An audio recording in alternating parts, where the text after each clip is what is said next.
어제 말씀 1절에서 23절까지 해서 먹을 수 있는 이 정한 짐승과 먹지 말아야 하는 부정한 이 짐승을 우리 살펴보았는데, 어제 말씀에 이어서 오늘 말씀 24절에서 끝절까지 이 계속 같은 연장선에서 부정한 것을 다루고 있는데요. 이런 경우는 부정하다라고 그렇게 말씀합니다. 24절에 보면 이런 것은 너희를 부정하게 하나니 누구든지 이것들의 주검을 만지면 저녁까지 부정할 것이며, 이렇게 말씀하고 있죠. 짐승들 중에 부정하다고 규정된 짐승의 이 시체를 만지거나 접촉하는 것도 부정하다라고 말씀합니다. 그래서 이 38절까지 이에 대한 규정들이 쭉 소개가 되고 있는데요. 굽이 갈라지지 않았거나 새김질을 하지 않는 짐승, 또 발바닥으로 다니는 짐승, 땅에 기는 길 짐승들이 이에 해당합니다. 그리고 32절에 보면 이런 부정한 짐승의 사체가 그릇이나 옷 등에 떨어져도 부정하다라고 말씀하고 있고요. 또한 39절에는 먹을 만한 짐승이라도 그 주검을 만지는 자는 저녁까지 부정할 것이다 라고 말씀하고 있습니다. 그리고 41절에서 43절까지 거기에 다시 한번 땅에 기는 것과 배로 미는 것들은 가증하니 먹지 말라고 당부하십니다. 그러면 부정한 짐승을 먹지 말라고 하시고, 오늘 말씀 더 나아가서 부정한 짐승과 접촉하는 것까지 금하시는 이유가 무엇인가? 그것은 이스라엘이 하나님께서 다른 민족들 사이에서 선택하시고 구별하신 거룩한 백성이기 때문입니다. 계속해서 강조되고 있죠. 하나님으로부터 구별된 민족이라면 이방 민족들과는 달라야 한다는 것입니다. 특히 먹는 것 그리고 접촉하는 것까지 말씀하시고 다루시는 데는 이런 하나님의 마음이 담겨 있는 것이 아닐까 생각해 보게 됩니다. 구별된 백성은 삶의 전 영역에서 구별된 삶이 되어야 한다. 바로 이 하나님의 마음일 것입니다. 그냥 적당히 구별되고 거룩한 것이 아니라, 또 좋은 게 좋은 것이 하면서 적당히 타협하는 그런 모습이 아니라 명확하고 그리고 단호한 이 거룩에 대한 경계선이 있어야 한다. 바로 이것입니다. 그래서 44절과 45절에 하나님께서 이렇게 말씀하십니다. 나는 여호와 너희의 하나님이라. 내가 거룩하니 너희도 몸을 구별하여 거룩하게 하고 땅에 기는 길짐승으로 말미암아 스스로 더럽히지 말라. 나는 너희의 하나님이 되려고 너희를 애굽 땅에서 인도하여 낸 여호와라. 내가 거룩하니 너희도 거룩할지어다. 반복해서 강조하는 것이 무엇입니까? 내가 거룩하니 너희도 거룩하라. 이것입니다. 내가 거룩하니 너희도 거룩하라. 이건 어떻게 보면 이 명령은 좀 불가능해 보이는 명령처럼 보일 수 있습니다. 우리가 어떻게 하나님처럼 거룩할 수 있겠습니까? 그러나 저는 믿습니다. 이것은 우리를 향한 하나님의 간절한 호소다. 구별되고 거룩한 삶이 되어야 한다는 하나님의 강력한 촉구라고 볼 수 있습니다. 우리가 이 하나님의 메시지를 듣고요, 또 마음에 새길 수 있기를 바랍니다. 내가 거룩하니 너희도 거룩할지어다. 그러면 하나님의 이 간절한 호소, 이 간절한 이 외침을 우리는 오늘 우리의 삶에 어떻게 적용하고 어떻게 실천할 수 있을까? 저는 한 가지를 부탁드리고 싶어요. 그것은 바로 훈련입니다. 경건을 훈련하라. 바로 이 훈련. 저는 이런 생각을 해보았습니다. 지금 이스라엘은요, 출애굽해서 광야를 지나고 있지 않습니까? 그런데 이 광야를 지나고 있는데 하나님은 계속해서 뭐를 강조하시냐면 거룩을 강조하세요. 광야를 지나는 것은 굉장히 단순하고 심플한 생활의 반복입니다. 그런 그들에게 하나님은 이런 규례를 제정하셨고요, 또 따르고 지킬 것을 요청하십니다.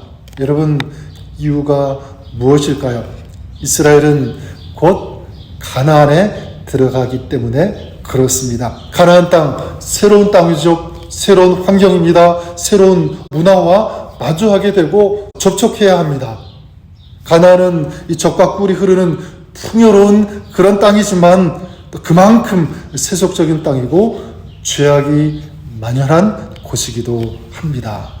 자, 하나님께서 그 땅에 택하신 백성을 들어가게 하신 것은 거기 들어가서 쉬고 먹고 즐기고 그렇게 살아가는 것이 결코 아니라 그 땅에 들어가서 그 땅을 거룩하게 기경하라는 이런 하나님의 뜻이 담겨 있는 줄 믿습니다. 자, 그러기 위해서 그 땅에서 그 문화에 흡수되고 동화되는 것이 아니라 죄악된 어떤 그런 세상에 들어가서 거룩을 지키고 그 땅을 거룩하게 기경하기 위해서 하나님은 지금 이 광야를 지나는 동안 훈련시키는 것입니다.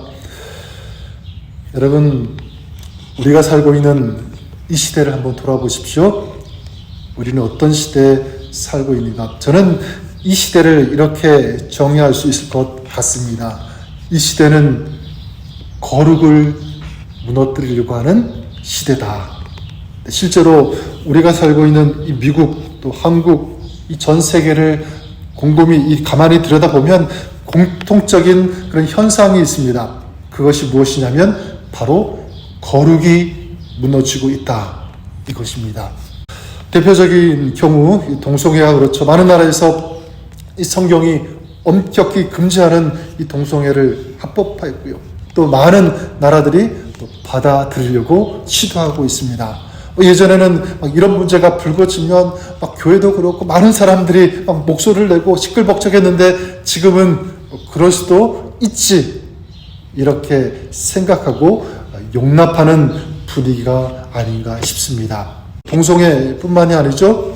물질이 우상이 되어가고 또 하나님과 말씀을 떠나서 이 세속적인 것들을 받아들이는 그런 일들이 벌어지고 있다는 것입니다. 무엇이 무너지고 있냐면 바로 이 거룩이 무너지고 있는 것입니다.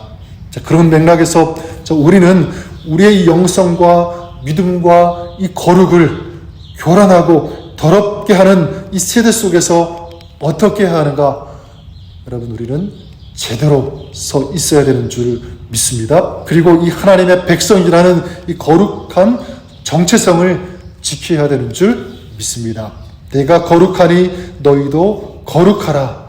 이 주님의 명령을 우리의 삶에 담아내야 하고요. 또 이 명령을 우리의 삶에 구현해야 하는 줄 믿습니다.